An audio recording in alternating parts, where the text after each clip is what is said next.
Hey everyone, welcome back to the channel. Tim here for Droid Life, of course. Thank you very much for tuning in. Today, as part of our Razer Phone 2 review, I am bringing you 10 plus tips and tricks for the Razer Phone 2. As you may realize, reviews are going up for this device all across the web, and what good would we be if we weren't joining in the festivities? So there's a lot to talk about with this phone, especially with what Razer did from the first generation Razer Phone to now the second generation Razer Phone, and it's a lot. They added wireless charging, better cameras on the back, still 120 Hz Ultra Motion LCD display on the front, which we absolutely love for the gaming and just the smoothness when transitioning through animations and the Android UI, etc. So I could dive into all that, but let's just go through the tips and tricks and let's have some fun. All right, this is going to be a bit more centered on the performance and the gaming aspects of the device.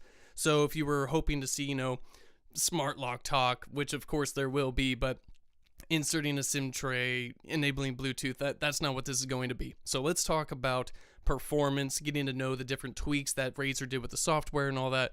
Anyway, let's get right into it. The first thing I want to talk about is Nova Launcher Prime. So Nova Launcher Prime is the launcher that Razer builds into the Razer phone, and they did this last year as well.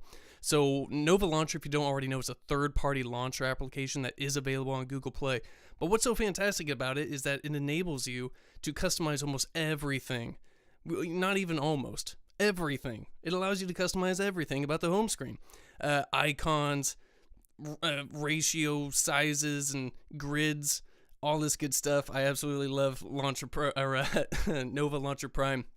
We've been using Nova Launcher here at DL for years, so let's just go ahead and dive right in. To access the settings, of course, there is an app menu for it. Nova settings that will get you right into all the different settings. The way I access it, little pro tip, long press on the home screen, just hit settings, you'll dive right into Nova Launcher Prime. So of course, like I said, you can change up your desktop grid, access your icon size, layout, change all that stuff up. But what I really like is you can choose to have a persistent search bar at the top of your display, or you can choose to have an actual Google search widget. I opt for the widget on this phone just because I like to have it down here. The persistent search bar was actually going to be pinned to the top of your display. But regardless of which one you're using, you can choose the actual look of the search bar itself. So inside here, inside the desktop, you can go search bar style. You can change up the color. You can change up the logo style, all that good stuff. But then also you can dive into settings for the app widget drawers, the dock itself, folders, the look and feel, different animations. You can choose which icon set you want. There's a whole lot of good stuff in Nova Launcher Prime.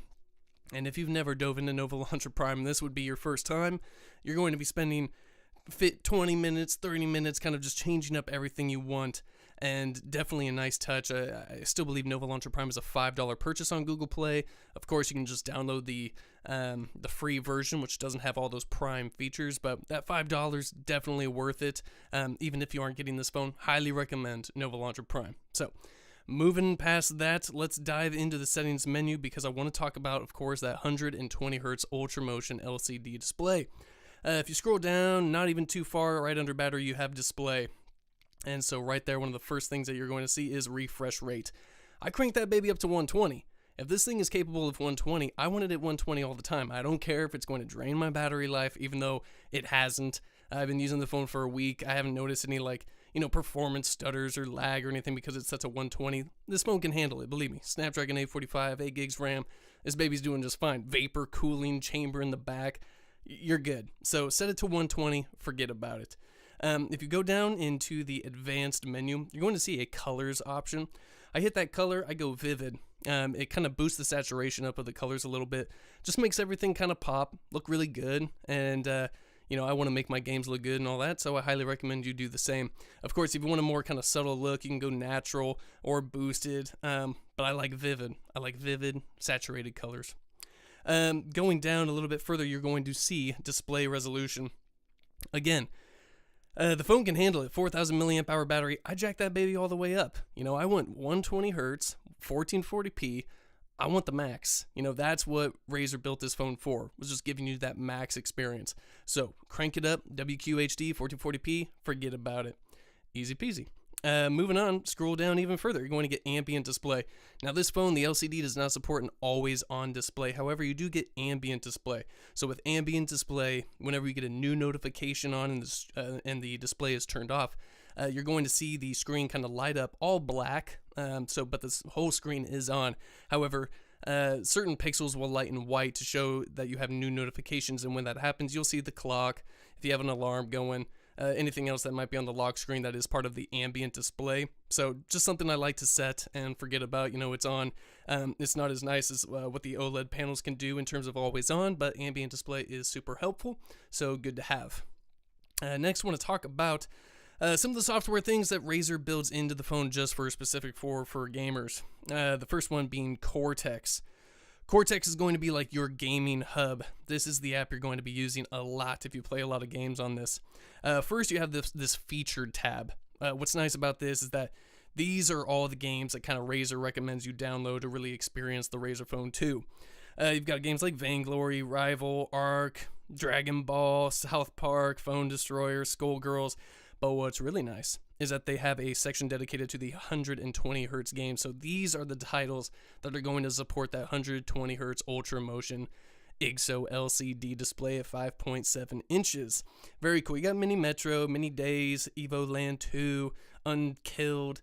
A lot of titles on there. I'm sure there's going to be more coming. I don't know for sure if you can go on Google Play and just search 120 Hz, but at least it's nice that Razer is kind of highlighting ones that do already support it. So good to know. I'm sure more are coming. And then, of course, below that, Razer partners. These are phones that Razer has partnered with to at least have a very good experience on the Razer Phone 2. If you head over to the library section, these are the games I already have pre-installed on the device. Ooh, Candy Crush. Well, no big deal. Limbo, Alto's Odyssey, Tekken, Trivia Crack 2, and so these are essentially shortcuts to the games. I can just tap on these, and that's going to get me into the application itself. If I head over to Game Booster, and now real quickly, there is a different way to access Game Booster. You can do it through Cortex, but you can also do it through its own dedicated settings menu section. If you go all the way down, you'll have Game Booster. But inside Game Booster, again, Razer Phone 2, all about that gaming.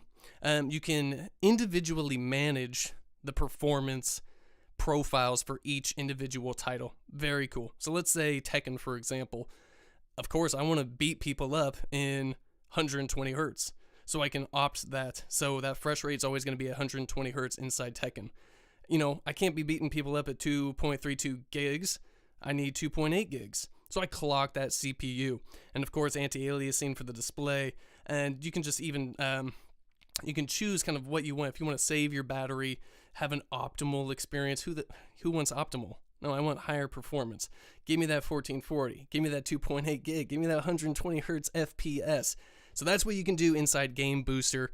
Very nice touch. You can do that for any game that you have installed on the device, even Candy Crush, which you maybe don't need to have at 120 Hz, 2.8 gigs, but damn it, that's what I want, and that's what I'm doing. So I'm playing Candy Crush at 120. Fight me.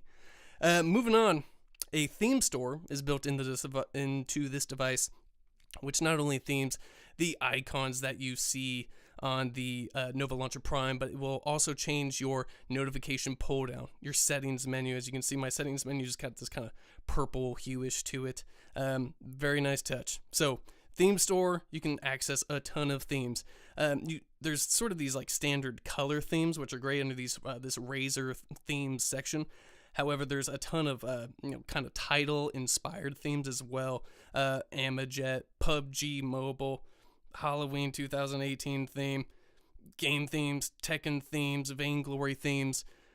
I'm telling you, gamers, this is the phone for you. So plenty of themes to choose from. No matter what theme, it's always going to come with a custom alarm sound, notification sound, a custom ringtone. It's kind of ridiculous. And then each theme, it'll change the color, the aesthetic of certain system applications. So a very nice touch by Razer. They did the same thing on the original Razer phone last year. I still love it. It's still great. Moving on, we're going to have to talk about the Chroma LED Razer logo on the back. If you dive into the settings menu, scroll down right above Game Booster, you're going to see Chroma. So Chroma, as you may find out in my review, not the most useful feature. only because maybe unlike some others, I don't have my phone down on its face all the time. And the only time you can really see this, or say the notification light come in, is when your face is phone down. That's just not something I do. However, what's nice is that if you do want to use it, you can manage it pretty well.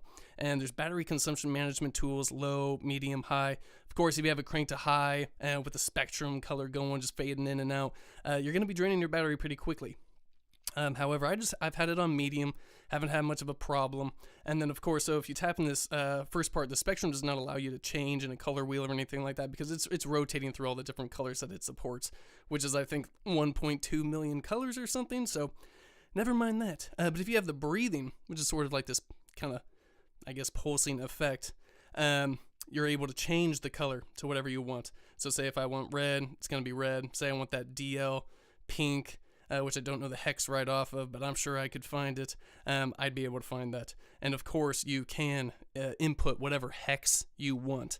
So if you've got a special color, say you're on a pro gaming team, you're in the green wall, you're in FaZe Clan red, doesn't matter. I mean, you can fill in that hex code and have everything you want. So, or you can choose between a static color. I of course go for that spectrum because I just want all those vibrant colors just kind of pulsing. And of course, notifications. So when a notification comes on, the light will try to match whatever notifications coming in. So Gmail red, Twitter teal blue, I guess, Facebook blue, Instagram, I don't know, maybe some sort of gradient. I found that it was kind of a purplish red when it came in, but either way, you get the idea. Very nice little touch by Razer. Of course, last year's phone did not have this. It's very nice. I just don't get to see it that much because I never have it face down, but hey, that's just me.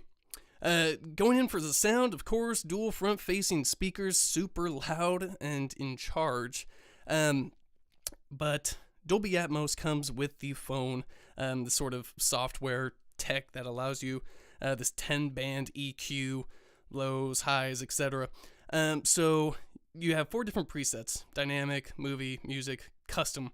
I have mine set to music. I've kind of bumped everything up.